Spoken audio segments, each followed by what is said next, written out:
Swayam Prabha. Digital India. Educated India.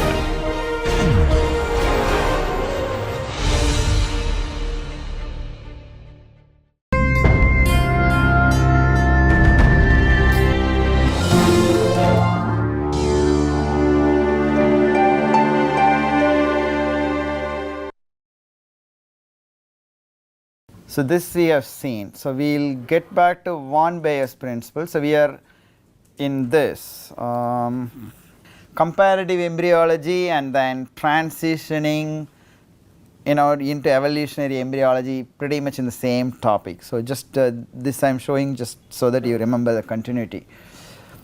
So, we went through all of this. So, you will remember this pre-formation, okay, the whole structure is in the sperm head, was in the sperm head, no longer, just to be abundantly clear with the facts. We went through this and von Bayer's principle. I felt that I went little faster through the von Bayer's principle last time. So, this time we will go more carefully, and I want to make sure you understand it, because this is a really a crucial set of concepts that bridges developmental biology and evolutionary biology. So, therefore, we need to really get this clear in our mind. So, the primary point, all four to put together, the primary point is, if you are going to say a more developed organism comparatively than another one, it does not mean during the embryonic development of this more complex organism, you are going through the adult stages of the less complex organism that existed much earlier. Okay. Like for example, today's birds and reptiles do not go through the adult stages of dinosaurs, obviously, right? Okay. So, that is the main point. For right now, having learned whole lot of molecular biology, evolutionary theory, etc., this looks obvious, but it was not. Actually, at the time von Bayer proposed this, there was an earlier competing theory which was exactly saying the opposite. Like the embryos go through the adult-like structures of less evolved organisms. Okay. So, that is the theory that was there for long. And quite ironically, while this theory these principles supported Darwin's theory of evolution, von Bayer spent his entire life opposing Darwin's theory of evolution. While Darwin got very excited how this helps him to find support, which we will see in detail, because that I really want to emphasize because it is an important point. So, this kind of pictorially tells you the same thing that we saw in the previous slide. Okay. So, if you look at human, marsupial, chicken, salamander, fish, etc., if you look at the embryos, very early embryos, they look more or less similar. If you take closely related two different species of a given genus, if someone has not labeled the bottles in which the specimens are, you will not be able to distinguish them, very early ones. But as they go through, the species specific specialized structures become clearer, as the development proceeds. So, this was very exciting to Darwin, because this gives you two important points. One is that the very early embryo resembling very early embryos of diverse organisms having similarity, in essence the embryonic similarity supports common origin, descent from a common ancestor. And as the development proceeds, specialized structures start, they evolve and they become clearer as the development progresses. That supports adaptation, species specific adaptation. So, actually you are seeing two interpretations both consistent with Darwin's theory of natural selection driven evolution. So, your starting material is the same, but then you are modifying its development. So, alterations in development is the point that gives the required variations for natural selection to select. So that is what this supports, and that's why Darwin was very excited about.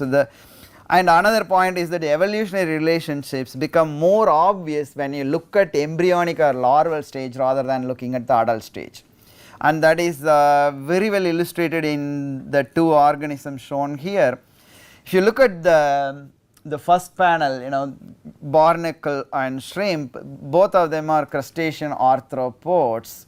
Okay, these are jointed legs living in the ocean. Okay, that much zoology, if you know, that's good enough for now. And larval stage, they look significantly similar. One might look little smaller and less complex, but overall they are very similar compared to the adult.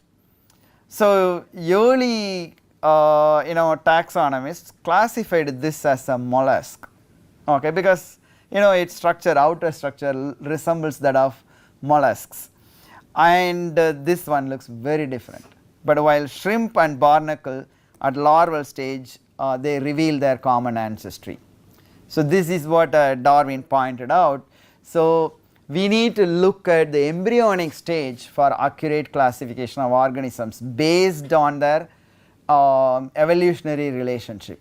So the modern taxonomy groups organisms based on that. Okay, the evolutionary relationship is shown in the way we classify organisms. So that is one of the main outcomes of von Bayes theory when you look it from the evolutionary perspective. So we are going to stay with this theme with the 2 or 3 more examples. So here is one. So this is an embryo of a salamander. Don't worry about what salamander is. It's just the surface is opened and the pharyngeal arches, basically this part. Okay, so is shown highlighted in this purple color. So group of cells that form these structures in the early embryo give rise to these gill arches and this hyomandibular in the fishes. These two bones support the two jaws.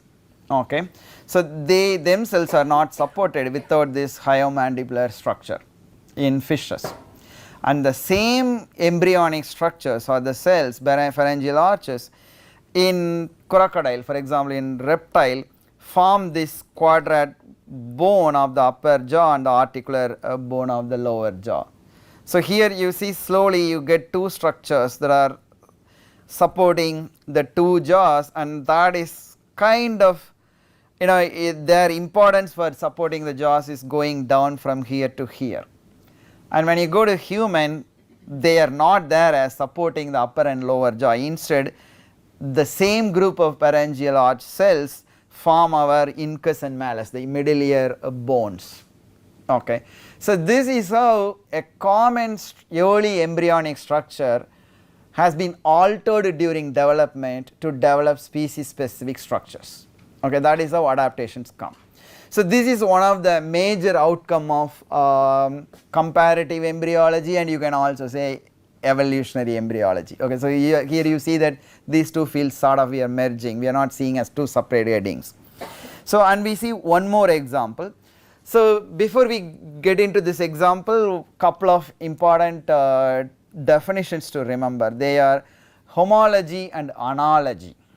Okay, so when we say homology, like for example if you take human arm and sea limb or bird wing or bat wing, these are all 4 limbs, okay, modified into hand or this this fin like structure for swimming, or bird like bird's wing for flying or bat's wing for flying. Okay, so common ancestral structure you call homology. So by that definition, our hand and bat wing and bird wing are homologous organs. But if you look at bird wing and bat wing, they are analogous. So they are doing same function. Okay, they both are wings, but one wing did not evolve from another wing. Okay, bat wing did not come from bird wing, or vice versa. Okay, so as wing, these two are analogous organs, but as 4 limbs they are homologous organs. Is this clear? Okay, so this is one of the best examples to explain homology and analogy in developmental systems.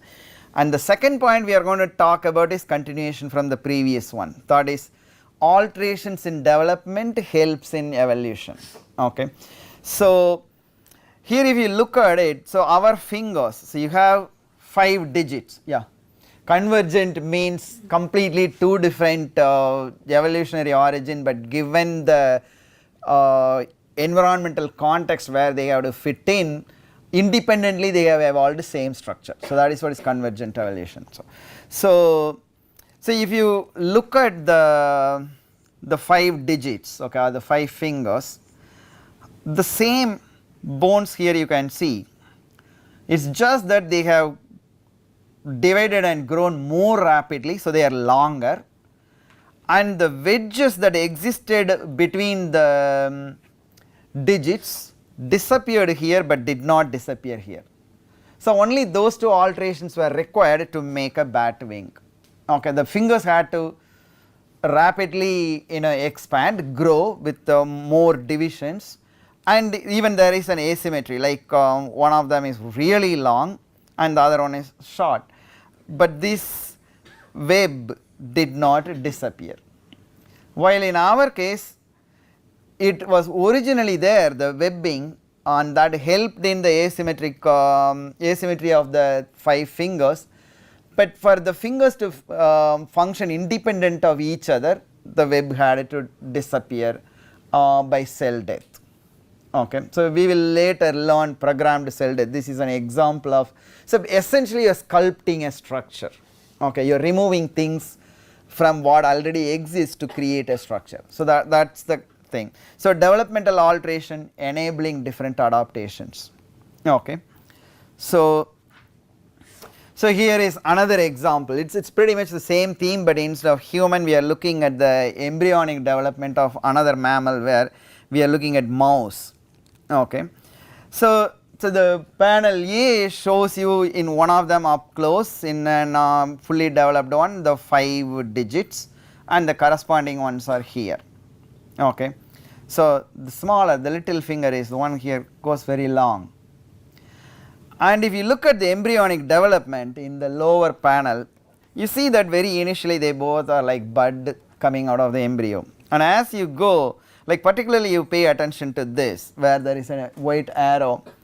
So in the bat you have the web and it is disappearing in mouse, but if you go to the previous one, the web exists in both. So in one it had to disappear so that the fingers can move independently and you can grab things more readily, while this one wants to have the web to use it as a wing to fly.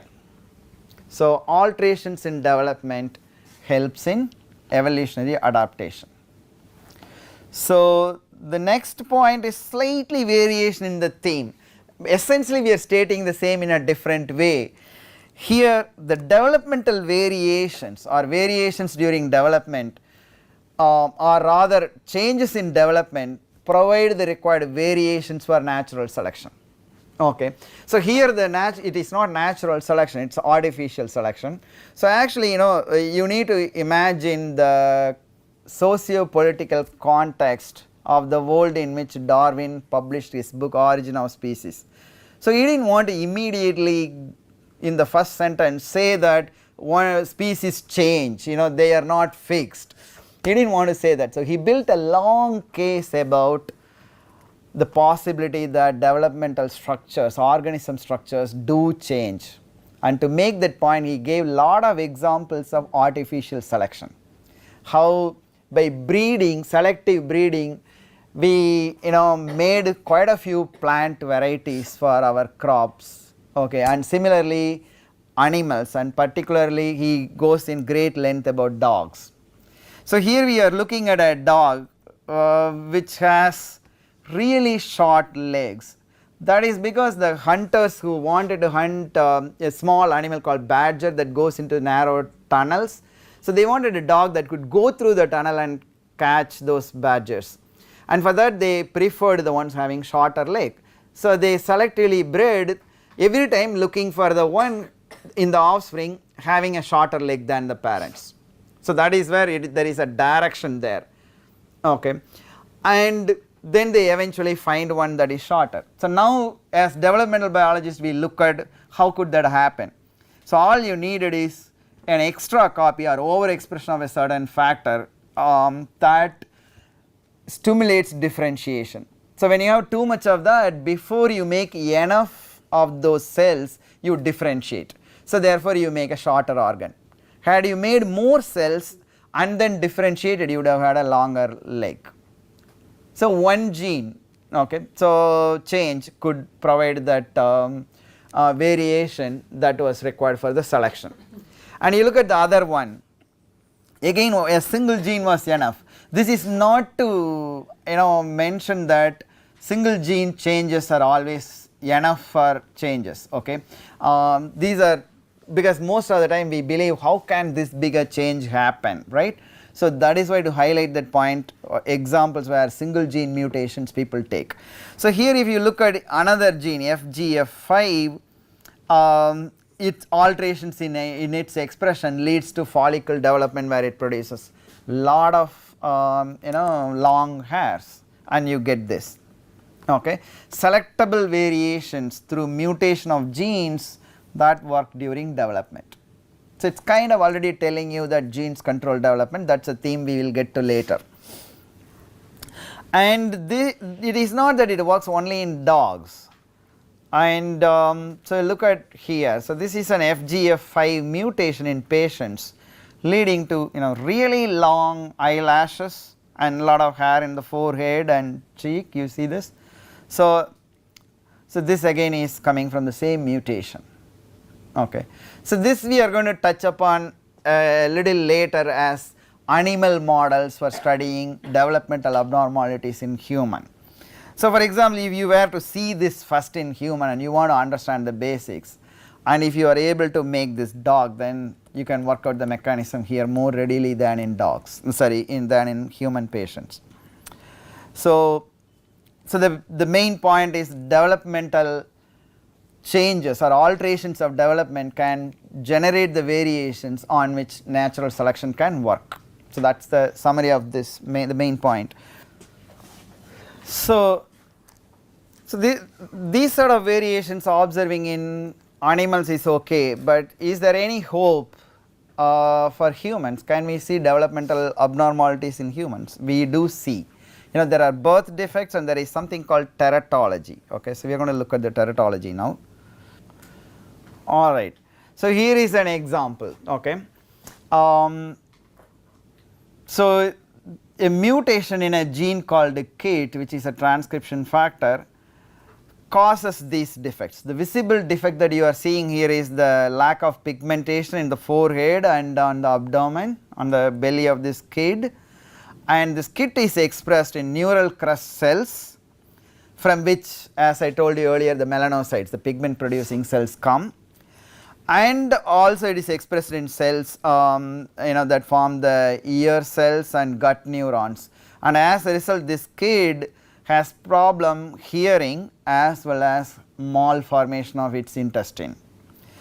And this is also expressed in precursors of blood cells, so blood cells do not form, and it is also expressed in primordial germ cells, and as a result germ cells do not form, and this kid is sterile, okay. This kid is not going to make it up to adult stage, but if it were to, then it will be sterile.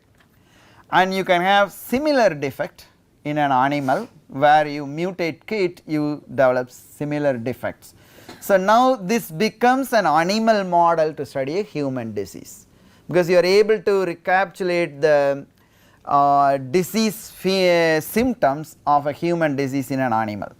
So the main point here is the underlying mechanism is probably the same for the normal development, okay. Normally what KIT does for development you are unlikely to be able to study in human, but if the defects are the same in an animal, then you will be able to do it in that animal, and the mechanisms you are going to unravel there is going to apply to human as well. So that is what we call as an animal models. So animal models help us investigate underlying molecular mechanisms, okay.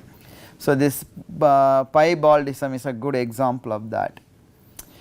Then so that is birth defect. So this is a good example of actually this is the one for which the teratology title should refer to. Okay.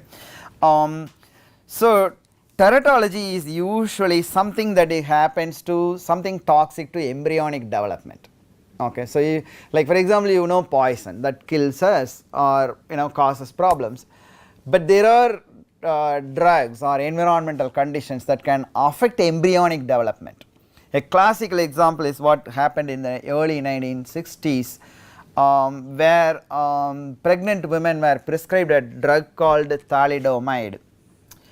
It's a mild sort of painkiller to avoid morning sickness.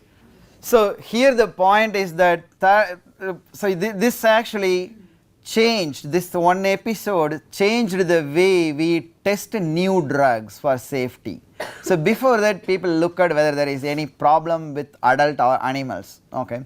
So and when there is no problem, then you say that is safe. But then there are drugs that can affect embryonic development. So thalidomide is a good example.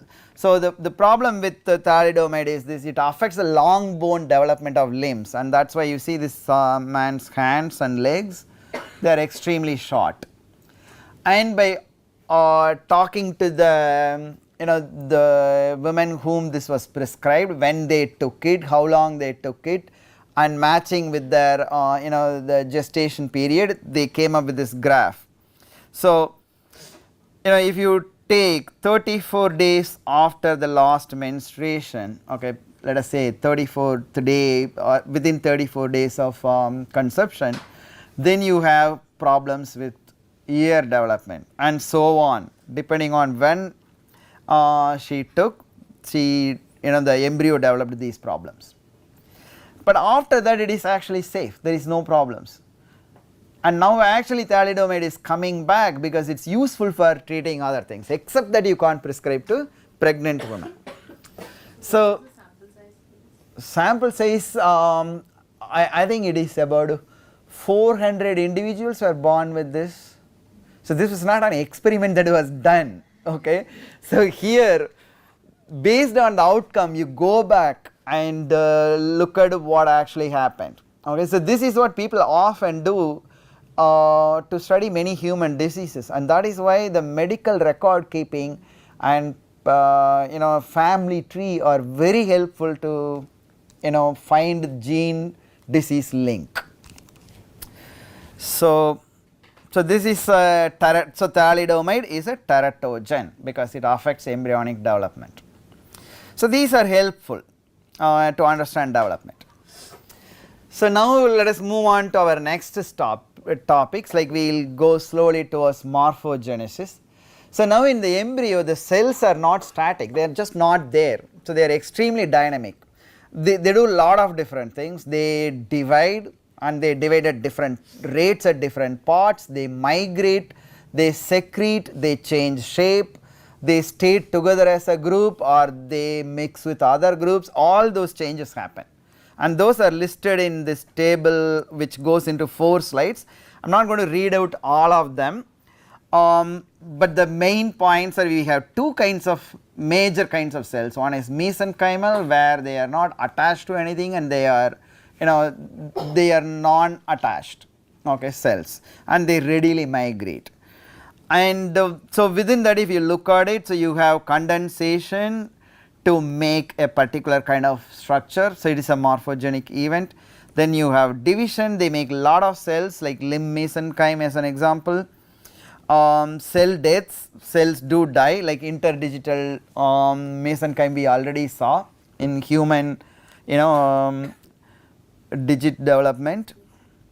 Then you have more migrations, heart cells migrate, germ cells migrate over a long distance to get to the somatic gonad. Then secretion of matrix and also sometimes degrading the matrix, both are essential for development. Okay, one good example is cartilage. So the cartilage is actually secreted part of this, and ECM, extracellular matrix, that is essentially secreted from cells, and sometimes getting rid of them is important if migration is what is required for those cells in the next stage in development. Then growth, some cells simply without dividing their size enlarge. A good example is our adipose tissue cells, fat cells. Then another kind of cells are the epithelial cells, where they are attached. Okay, they may be attached to a basement membrane as well as they are attached to each other, and these are the ones they make sheets and tubes. Okay, here is cross section of a tube, and these cells oftentimes, for example during cancer genesis, these become mesenchymal, and that is how metastasis happen. Okay, so they call that as EMT, epithelial to mesenchymal transition, and understanding how that happens is an active area of research. Delamination, becomes epithelium is like part of epithelium becomes mesenchyme. Then you have shape changes, they remain attached but then they make different shapes, like for example the lung formation happens by that way. So these are the different things that happen. So the summary is that cells are very dynamic in the embryo. So if you want to follow what structures come from what cells and what those cells had to undergo in terms of this dynamics, you need to trace them, you need to follow them, and that is called lineage tracing. And when you have traced lineage of let us say a very early embryo having very few cells, then based on what structures formed from those cells, you can go back to the early embryo and map different regions of it. From this region this structure comes and so on, and that is called fate mapping. So that is our next major topic. Okay, probably this is the only topic we will do today for the rest of the time. So I will explain as we go. So this is looking at very early embryo of 4 different organisms. Okay, so all vertebrates, we are looking at early stage, and these colors tell you, so this part is going to form the epidermis of the skin, and then like it is not visible in this, but here this is the neural ectoderm going to form the central nervous system, and this is going to form the notochord, and this is endoderm. Okay, so that is what is mapped. What it means is cells in this region eventually give rise to endoderm. Okay, this is what is fate mapping. So you are mapping an early embryo, what kind of structures will later come from that part. It's clear? So this is what is a fate map. And when you look at it, there are some conserved features that are obvious, like one, I will just point out one. If you look at the notochord, in all of them it is kind of in the center of it. So we are looking on from the top, okay, we are looking at the back, not the ventral side. Okay, so it's on the top center is where you have the notochord forming, and that is right adjacent to the neural ectoderm, from which you have the neural tube formation that we saw in the frog life cycle. So this structure. So see, this again tells you the early similarity among these vertebrates. So now we look at how do we do this mapping. Okay, what are the various techniques that allow us to trace the cells. So we are going to again look at it historically so that we understand how it all began. So Conklin took an organism called the sea scot. That is because their early embryo have fairly large cells, and different cells, basically blastomeres, have different colored pigments, and therefore you can observe where those pigments go as cell division proceeds, and therefore he started with those. So it is direct observation. Okay, so you can do it in many organisms, direct observation. For example, C. elegans, you can do that. Direct observation means not with the eye, but you need a dissecting microscope to look at and observe them. So this is the map that he finally arrived at. Very early stage, if you take, so this is the animal pole and vegetal pole, and he was able to map the future ectoderm to the animal pole and endoderm to the vegetal pole, and then the other structures as labeled here. And this is the like 16 cell stage, I think, or 8 cell stage. So where you have individual cells already having this is going to make only the epidermal ectoderm, and then nervous system will come from A4.2, and then endoderm. So this is not going to make only endoderm. From this cell you are going to get cells that form the notochord as well as part of the nervous system also. So and muscles come from these, and muscles do not come from this. So if you take it out, nothing happens to muscle development. Okay. So and then you move on. Okay, this is a complex set of this. So here this vertical line is each division, and the horizontal line are the two, and you usually this is not drawn to scale. Usually this horizontal length indicates the time taken for that cell division. Okay. So this is how they draw a lineage map. So far we have complete lineage for only one organism, okay, one species. Anyone knows that? People got Nobel Prize for that. C. elegans. Drosophila is way too complex. You are not going to do it in the near future. Its brain has million cells. So C. elegans, adult C. elegans hermaphrodite has 959 cells. So we know exactly these 959 cells from where they come from the zygote to the 959 cells. And that is the process, this lineaging of an organism in an attempt to find the entire lineage of an organism. They thought that once we know the whole set of cells and their origins, it will be easier to tease out its development. And in the process they ended up finding a cell. For example, if I were to use this as C. elegans lineage, let us say AB2 divides into A3 and B3, and then this divides in this, and this divides in this, and then this divides this. Embryo after embryo you see exactly the same pattern, and in one first embryo when you find when A6.1 divides, for example, A7.1, and that died. Then the scientists thought, oh, maybe I messed up something while doing it, and then you go and redo it again for n number of times, and every time you are able to clearly predict A7.1 is going to die. And that is when they realized it is not dying by accident or disease or injury, it is programmed to die. So that is how the web disappeared here to make the fingers independent. So that is what we call programmed cell death. So this is an example of unintended discoveries that happen when you focus on basic science research. Okay. So that is a point away from the developmental biology here, but it's a good example. So this is how the initial fate mapping and lineage tracing was done, and this works readily where you have large blastomeres, and each blastomere has distinguishable pigments, and the cell division is invariant. What I mean by invariant is the pattern of cleavage and position of cells and the number of cells are constant from one individual embryo to another individual embryo during development. Okay. That is obviously not the case in a complex organism like human, right? We are of different sizes, right?